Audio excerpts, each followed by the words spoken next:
বাংলাদেশের জনগণ দুই দেশের সম্পর্কের প্রধান অংশীদার। ভারতের যোগাযোগ, বাণিজ্য, জ্বালানিসহ বহুমুখী খাতে বাংলাদেশ সম্পৃক্ত বলে জানিয়েছেন ভারতের পররাষ্ট্র মন্ত্রণালয়ের মুখপাত্র রণধীর জয়সওয়াল। শুক্রবার ২০ ডিসেম্বর এক সংবাদ ব্রিফিংয়ে তিনি সাংবাদিকদের প্রশ্নের জবাবে এসব কথা বলেন। এ সময় রণধীর জয়সওয়াল বলেন, পররাষ্ট্র সচিব বিক্রম মিশ্রি ঢাকা সফরকালে অন্তর্বর্তী সরকারের নেতাদের সঙ্গে আলোচনার সময় ভারতের পক্ষ থেকে স্পষ্ট করে গণতান্ত্রিক, স্থিতিশীল, শান্তিপূর্ণ, প্রগতিশীল ও অন্তর্ভুক্তিমূলক বাংলাদেশের প্রতি সমর্থনের কথা ব্যক্ত করেন।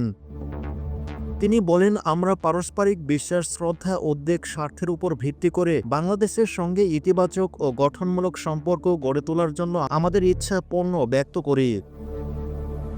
ভারতের পররাষ্ট্র মন্ত্রণালয়ের মুখপাত্র বলেন, বাংলাদেশের জনগণের আকাঙ্ক্ষা পূরণের লক্ষ্যে কাজ করা হচ্ছে, তাই বাংলাদেশের প্রতি আমাদের দৃষ্টিভঙ্গি এটি এবং গণতান্ত্রিক দেশ হিসেবে এটি।